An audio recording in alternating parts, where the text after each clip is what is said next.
Et nous voici bien proche à la fin du mois d'août, qui veut dire le mois de septembre débute, avec tous les changements que viennent le mois de septembre.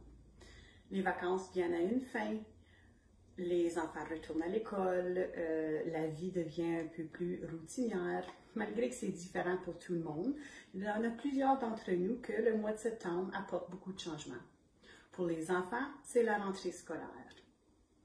Avec les changements, il faut vraiment mettre une pratique de résilience en place. Ça fait que comment est-ce que vous pouvez être plus ouvert et résilient envers vos enfants et envers les changements familiaux qui se passent au mois de septembre.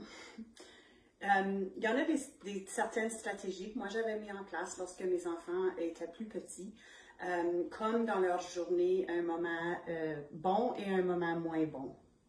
Où je débutais avec moins bon pour terminer avec bon, pour pouvoir en jaser un petit peu plus. Lorsque mes enfants vieillissaient, des fois leur réponse c'était le moment le moins bon, c'était l'arrivée à l'école, et le moment le plus bon, c'était lorsque l'école finissait. Pas une réponse favorable évidemment, mais c'est leur expérience. Alors moi je répondais juste des petites choses comme « Ah oui, si le moment le moins bon était la rentrée, c'est évident que le moment le meilleur était lorsque c'est fini. » Mais puisqu'on voulait des réponses un peu plus profondes, on avait mis le règlement en place que tu ne pouvais pas nommer la même chose plus qu'une fois semaine. Fait qu'il fallait vraiment que tu ailles chercher. Fait qu'est-ce que ça offre aux enfants de vraiment identifier une bonne chose et une moins bonne chose? C'est d'accepter que nos journées sont diversifiées. C'est une pratique réflexive qui peut débuter et cultiver dès un bas âge ou dès un âge un peu plus élevé, peu importe, même toi comme adulte, pourquoi pas. Il n'est jamais trop tard à grandir en tant qu'être humain. Fait que d'autres stratégies, c'était vraiment de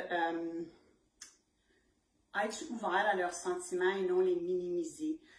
Parfois, lorsque les enfants débutent une année scolaire, ils peuvent avoir peur.